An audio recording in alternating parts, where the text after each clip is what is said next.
There's a peculiar terror that lives in the heart of modern life. It whispers that if you're not liked, you're worthless, that independence is loneliness, that needing nobody marks you as cold, broken, or fundamentally flawed. But Carl Jung spent his entire career studying the psyche, and he discovered something radically different. The people least trapped by others' approval are not emotionally damaged, they're psychologically mature. The confusion runs deep. We confuse independence with isolation, self-sufficiency with narcissism, and emotional freedom with cruelty. But Jung understood something most people never grasp. The capacity to stand alone is not a sign of pathology. It's the prerequisite for genuine connection. Jung didn't believe we're meant to stay as we're born. His entire psychology rested on a central idea he called individuation, the process of becoming who you actually are, beneath all the masks society demands you wear. And this process, he realized, requires something almost no one is willing to do: separate yourself from the collective need for approval. When Jung worked with his patients, he noticed something disturbing. They came to him enslaved by expectations, their parents' dreams, their culture's demands, their lovers' unspoken requirements. They shaped themselves like clay in others' hands, and this flexibility came at a catastrophic cost. They had no actual self to offer. They were mirrors, not people, and mirrors never satisfy anyone for long. But here's where it gets strange. Jung found that people who successfully individuated, who built an authentic inner foundation, were not colder or crueler. They were more deeply compassionate. They loved more honestly. They listened more genuinely. Why? Because they no longer needed others to feel complete. Their kindness wasn't a desperate attempt to secure approval. It was something far rarer: genuine choice. The distinction matters more than most people realize. When you need someone's love to feel worthy, your relationships become hostage situations. You monitor their mood constantly, decode hidden meanings in their words, arrange yourself around their preferences like a servant in a mansion. This isn't love, it's survival, and no one can actually relax around someone who's fighting for their psychological life through the relationship. Jung distinguished between two types of relating that most people confuse. There's the dependent kind, where two incomplete people desperately try to complete each other, a tragic arrangement that typically ends in resentment. And then there's the rare form, where two complete people choose each other, not because they need rescuing, but because they want partnership. The person you're with becomes a choice, not a necessity. The historical figure Jung admired and frequently referenced was someone who embodied this principle: Marcus Aurelius. Here was one of the most powerful men in Rome, commanding legions, ruling an empire, yet his personal journals reveal something astonishing. He constantly reminded himself that his approval didn't depend on others' opinions. He wrote to himself that he must free himself from the impression that others are watching him, as if he were constantly on stage before an audience. Marcus understood a principle that still eludes most modern people: the external world's judgment cannot touch your inner fortress unless you build the door it uses to enter. What Jung realized was that this fortress isn't built through arrogance or emotional walls. It's built through honesty.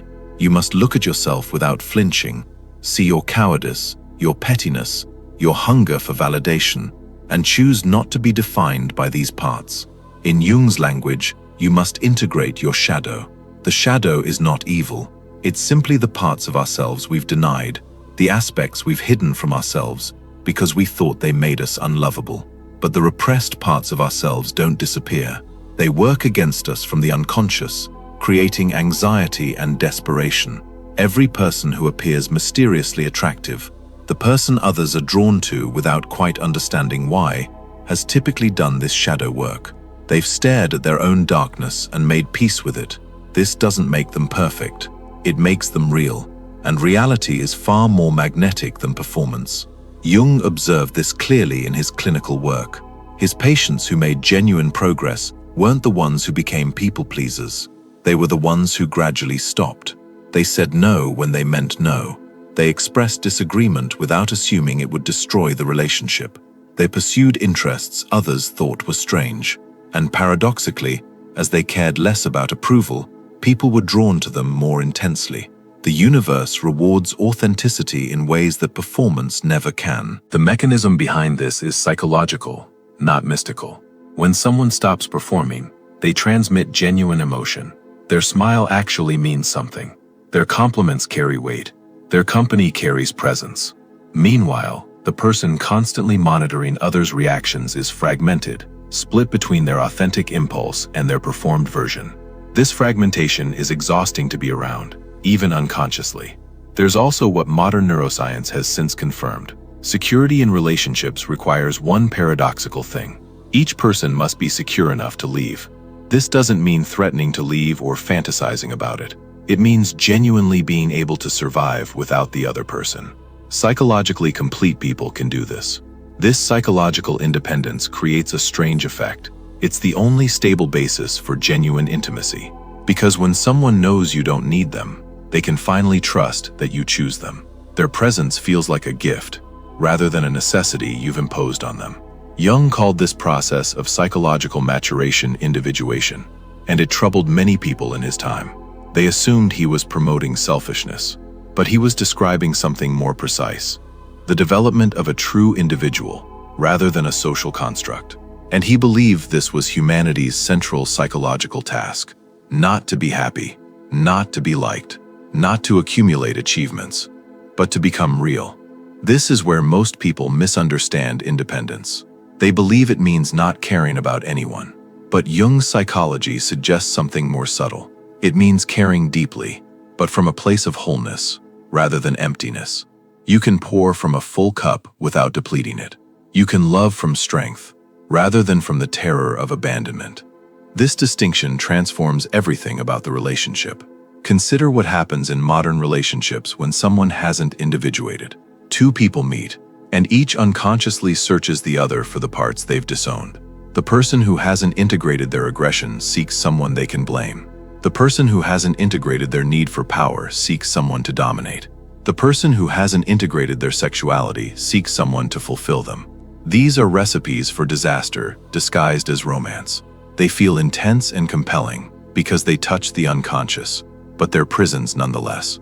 The psychologically mature person, the one who has actually done the work Jung described, enters relationships differently. They're not looking for someone to complete them. They're secure enough to notice who another person actually is, rather than who they need that person to be. This capacity for genuine perception is extraordinarily rare. It's also the foundation of real love. What Jung never explicitly stated, but deeply understood, was this: the capacity to not need anyone is precisely what allows you to truly connect with everyone. The moment you stop performing, stop seeking validation, stop arranging yourself to be palatable, you become interesting to the right people. Not the needy ones, not the dependent ones, but the people secure enough to recognize security in another person. This is where your life is probably being shaped right now, in ways you don't fully realize. Every decision you make based on what someone else will think, instead of what's true for you, is a small betrayal of yourself. Every approval you chase is a chain you're willingly wrapping around your own neck. And every person you're trying to impress is someone you're fundamentally unable to impress, because no external approval ever penetrates the core need for self-approval. The great irony Jung spent his career exposing is this: the people who spend their lives trying to be liked end up isolated, and the people who have the courage to be truly themselves end up surrounded. Not because life is fair or because the universe rewards virtue, but because authenticity is the rarest currency in human interaction. It's so rare that when someone actually exhibits it, others can't look away.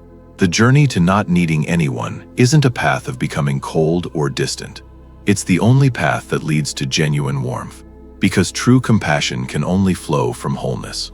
The person who has individuated, who has integrated their shadow, who has stopped performing for an imaginary audience, this person can finally see others clearly. They can love without hunger. They can listen without plotting how to be perceived. They can give without keeping score. This was Carl Jung's deepest insight about human psychology. We don't become ourselves by appeasing others. We become ourselves by having the courage to know ourselves, acknowledge what we find, and live from that truth anyway. And it's only then, standing alone in that truth, that we become capable of genuinely meeting another person. not as a collection of needs and performances, but as two whole people choosing to intertwine their lives, fully aware that either one could walk away at any moment. That choice, made freely from wholeness, is what creates actual connection, not the desperate clinging of two incomplete people trying to steal wholeness from each other. That's not love. That's drowning together and calling it romance. The person who doesn't need anyone is not the loneliest figure in the world. They're the only one actually free to love.